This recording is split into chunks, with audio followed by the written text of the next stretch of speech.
1. You'll hear a woman talking on the radio about sport aid.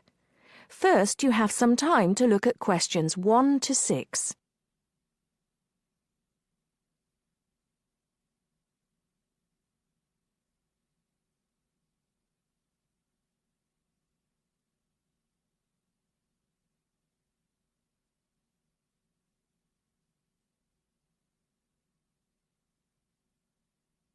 Now listen carefully and answer questions 1 to 6.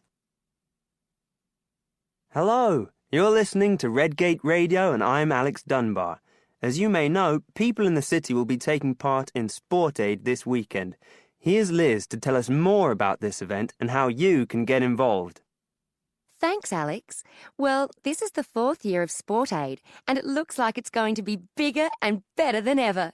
Sport Aid is organised by the City Council, and it supports a number of different charities, although the main reason for its existence is to raise money to help developing countries. Last year, it raised over £100,000, and that money has helped to make life a little easier for people in many parts of the world. Just to give you one example, the village of Otunga in Chad now has a water supply, meaning that the people no longer have to walk miles every day just to get water. And there are countless stories like that. By contributing to the infrastructure of different regions, it's hoped that things like Sport Aid will enable many more people to climb out of poverty. Another way in which that happens is by giving people the knowledge and skills to earn money. One of the biggest issues facing people in many poorer areas of the world is education. Something that we take so much for granted can be rare and expensive in some regions. Education is seen as key to development, and money from Sport Aid has paid for schoolrooms and equipment in a number of places. So what can you do to help? There are lots of ways in which you can get involved. First of all, you can go down to the biggest attraction of the day, the Sport Aid charity football match. There will be thousands of people at City Stadium, and all the money raised from the sale of tickets goes to charity. There's much more going on than just a football match, of course. There will also be lots of entertainment for the whole family, including a fair, stalls selling all kinds of food, and even a chance to try out some sports you may not have tried before, like softball and volleyball. It's probably going to be a very active day, so it's best to make sure that everyone is in comfortable clothes before you go down there. It's always a fantastic day out, and it's a great way to show your support. Before you hear the rest of the talk, you have some time to look at questions 7 to 10.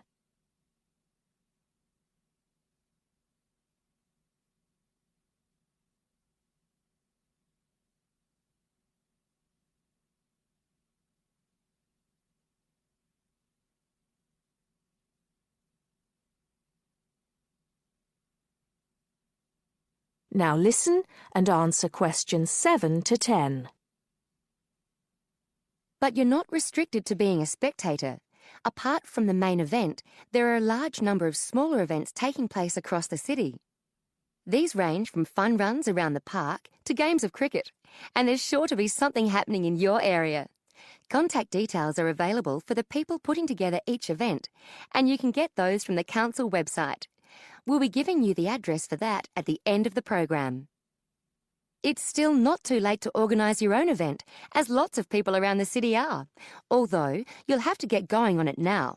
First of all, do check that there isn't a similar event in your area, and then call the town hall to register your event. The local council needs to approve all events, and you'll stand more chance if you can come up with a sport that's new to some people, rather than just another game of football. Use your imagination, or try the internet to get some ideas. Try to come up with something that's going to get lots of people along, and which will raise money. You might not want to go for anything that turns out to be too costly though, since the council isn't able to supply bats or balls or anything else you need. But they will give you advice on finding a good location, and might even be able to help you out with small prizes for winners, as well as making sure that everyone knows about your event by publicising it on the website and sending you an organiser's pack with lots more information. There are a couple more things you need to be aware of for your event. There aren't any age restrictions.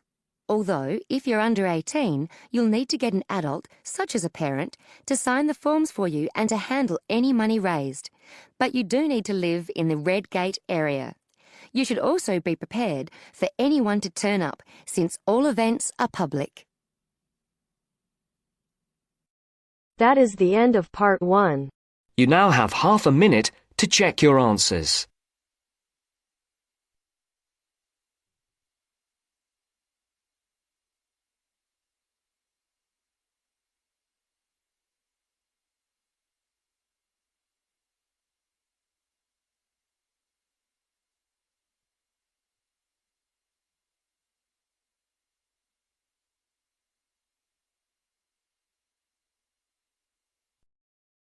Now turns to part 2. Part 2. You will hear a local radio program about cycling courses in London. First, you have some time to look at questions 11 to 14.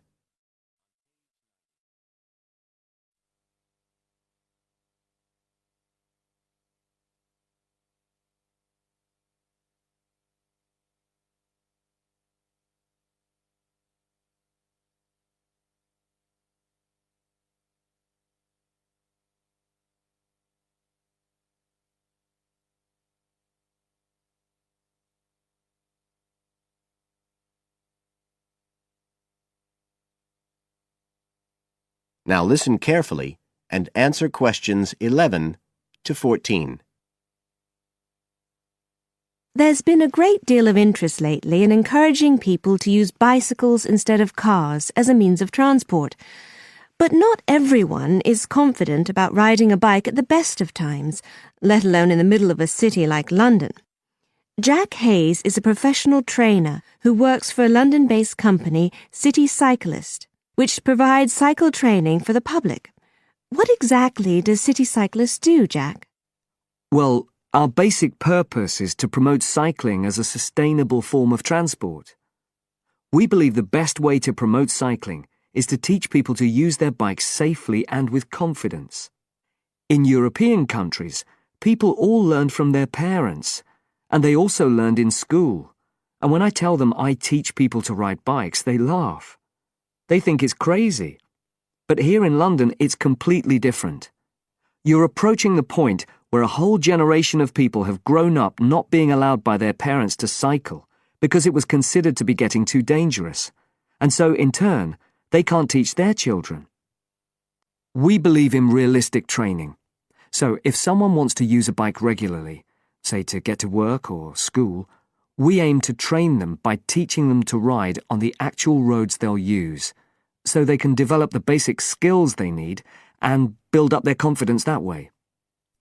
At City Cyclist, we believe cycling's for everyone, no matter what age or level of ability or mobility. We do complete beginners and also advanced courses. That's for urban cyclists who want to deal with things like riding in streets with complicated intersections and things like that. We don't promote the use of personal protective equipment for cyclists, and we endorse the policy of the European Cyclists Federation that parents should be allowed to make an informed choice as to whether or not their child wears a helmet. We believe the key to safe cycling is assertiveness, taking your place on the road. This has to be instilled right from the beginning. Assertive road positioning and behaviour is the key to safe cycling in congested urban environments. Some people are surprised that we don't promote the segregation of cyclists from motorised traffic, but we don't think that's practical in all urban environments. Instead, we teach people to use as much road space as they need to travel safely and effectively. You now have some time to look at questions 15 to 20.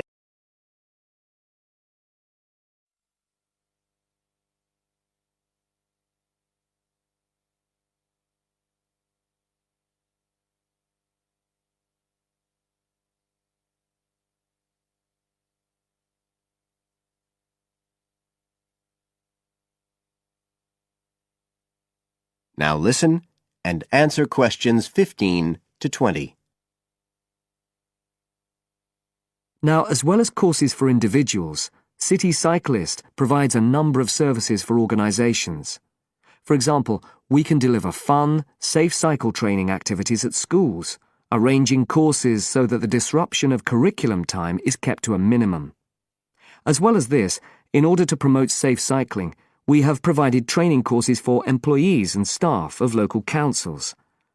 And we are also increasingly looking at developing training courses in companies in order to help employers work towards green transport plans by helping to increase the number of staff cycling to work.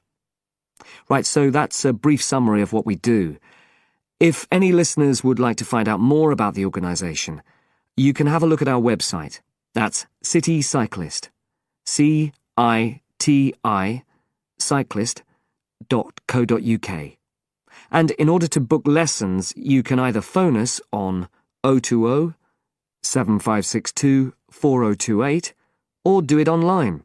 There's an application form on our website, and you can just download that and send it in. We charge £27.50 per hour for one-to-one lessons, plus £6 for each extra person. So you're looking at just £39.50 for a family of 3, say. If you've never been on a bike in your life before, we reckon we can get you riding in 1 hour, and for most people a course of road training usually takes 3 hours. But whether you're a parent or a child, an individual or an institution, we'll be happy to discuss your special needs and make a programme just for you. That is the end of part 2. You now have half a minute to check your answers.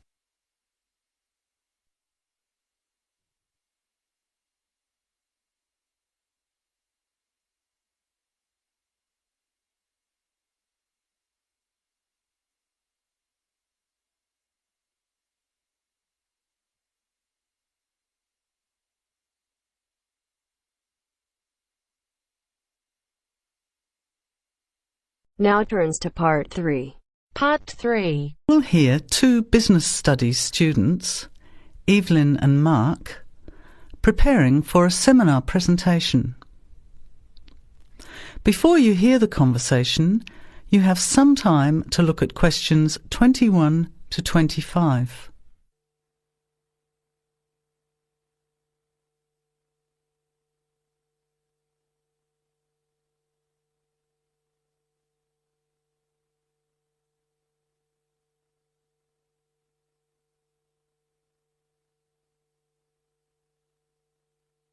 Well, I think the marketing of food would be a good topic.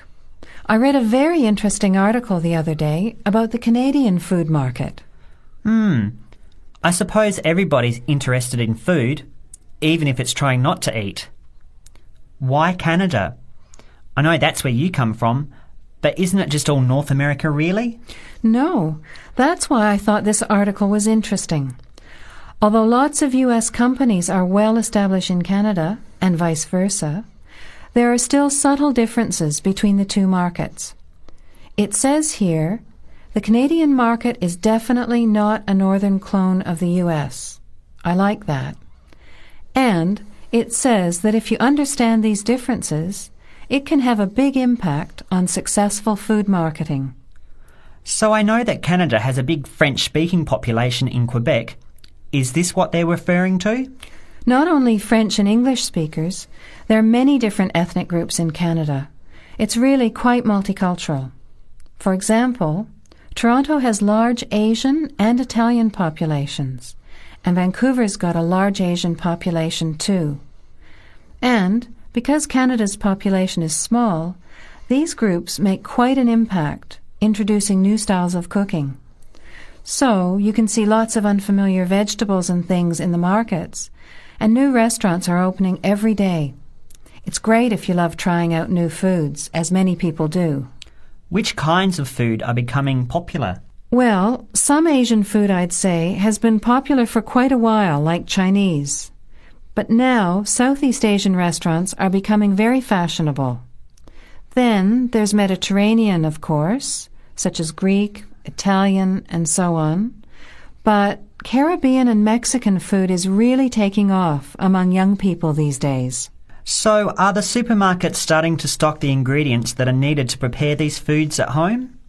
You know, all those unusual condiments and sauces. Yes, that's right. It's quite interesting going to the supermarket, isn't it? And noticing how they're introducing sections for foods of different nationalities. You can buy quite exotic products locally these days.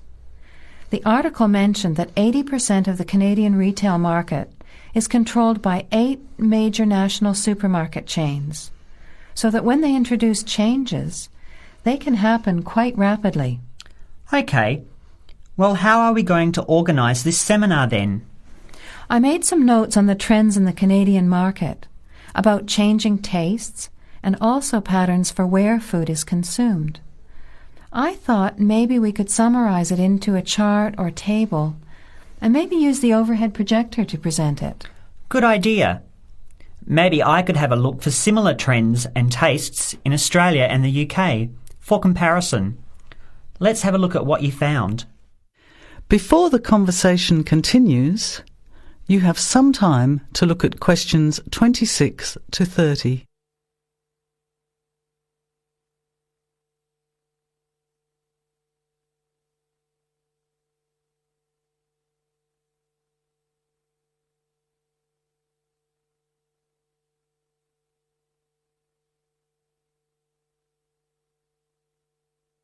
Now, as the conversation continues, answer questions 26 to 30. The most significant trend, it seemed to me, was that Canadians are definitely interested in healthy food. For example, did you know that salads are the 3rd most commonly eaten food in Canadian restaurants? Really? What about organic food then? Is that becoming more popular? Yes, it's definitely moving into the mainstream compared to a few years ago. And a recent survey showed that 4 out of 5 shoppers said that they check the fat and nutritional information on the packet when they're deciding what to buy. What other trends did you find out? There's one change I noticed straight away when I was home last year, in the meat department. You know, here the meat packaging says rump steak or 4-quarter chops and so on. Well, they discovered that most consumers these days didn't know what to do with these roasts and rounds and ribs. So the government approved a new naming system for cuts of meat, which is related to the required cooking technique. What a good idea. I've never really understood the difference between sirloin, rump, round and all those names. So how many new categories are there? 8. There are 3 kinds of steak, for grilling, for marinating, and for simmering. And then there's what they call quick-serve beef, for stir-fries, I suppose. And premium oven roast, pot roast, and stewing beef. It's a great idea, isn't it? I hope it catches on here. I agree. Any other trends that you thought were significant? Well, what's really interesting is what the article called mobile meals. In other words, more and more Canadians are eating meals away from home, but not just eating more junk food. They're projecting a 40% increase in snack food sales over the next 3 years, and the growth is coming from healthy snacks. You know, the ones that have less cholesterol and fat, such as muesli bars, health food bars, and those types of products. Apparently, in the food marketing jargon, they're called nutritious portable foods, which means healthy snacks. The other major trend is that young people are doing more of the food shopping these days, so marketing has to be aimed more at them, as well as more conventionally at the mother. Thanks, Evelyn. I think we'll have an interesting discussion about these trends and the comparisons with other English-speaking countries. I'll see if I can get some information about them to compare with yours, and meet you on Friday to put it together. See you then. Bye. That is the end of part 3. You now have half a minute to check your answers.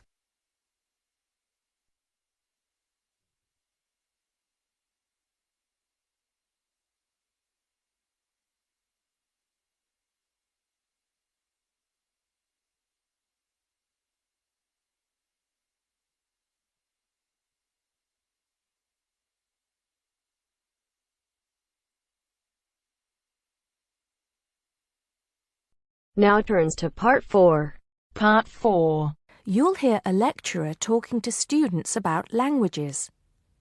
First, you have some time to look at questions 31 to 36.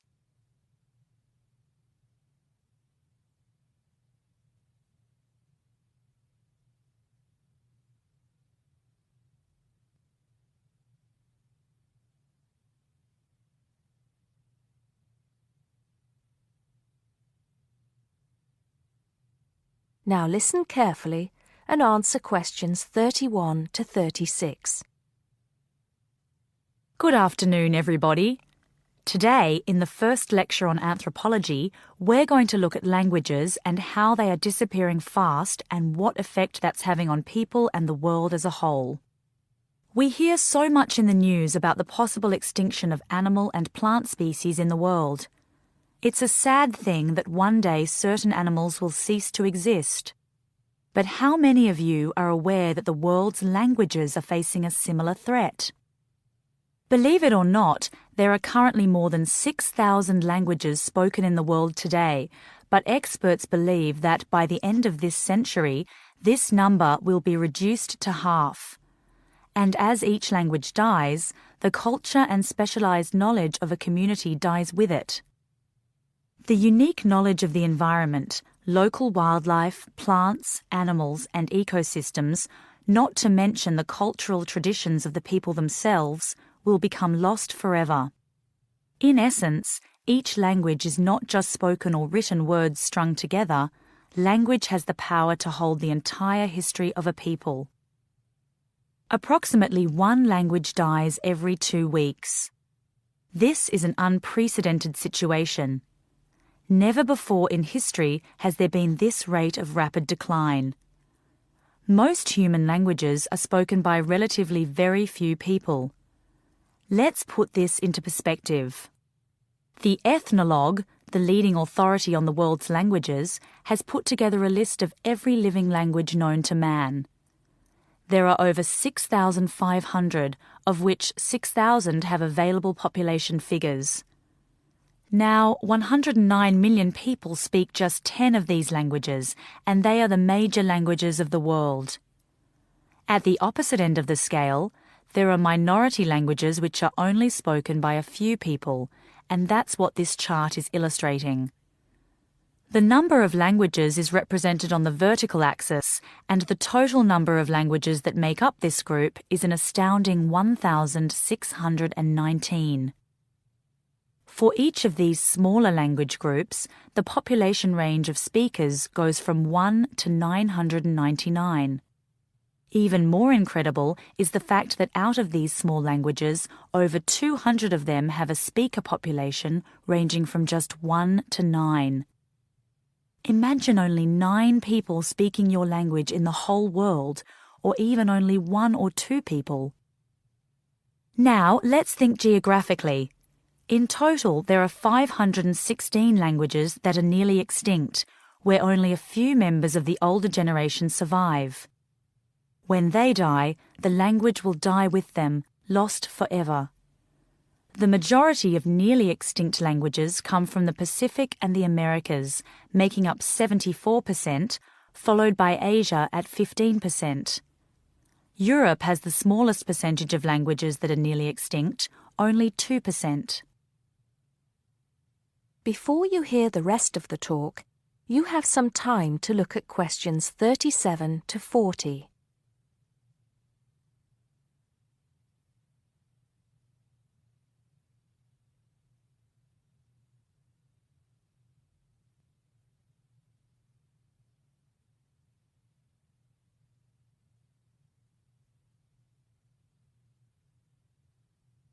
Now listen and answer questions 37 to 40. Entire languages which have survived for centuries are disappearing as we speak. But why is this happening now?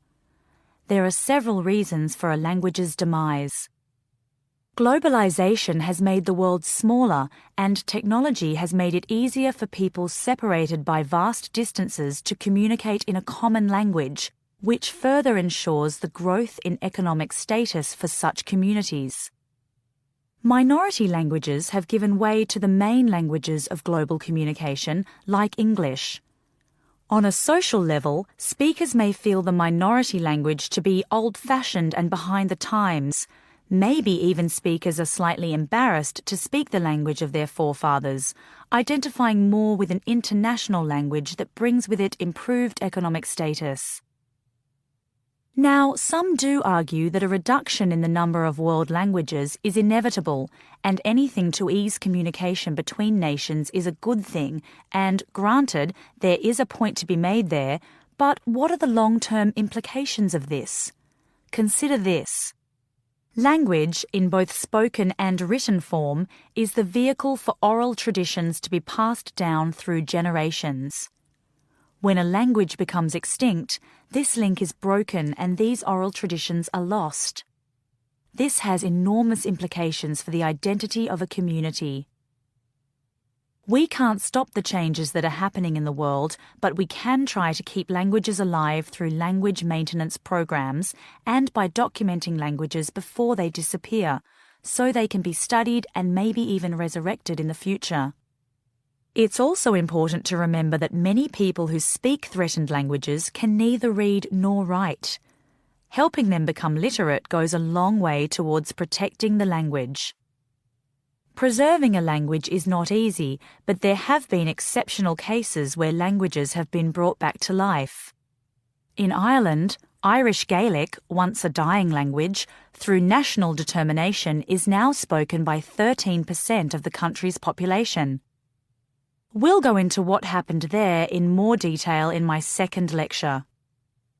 That is the end of part 4. You now have half a minute to check your answers.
Hi, this is IELTS Bob.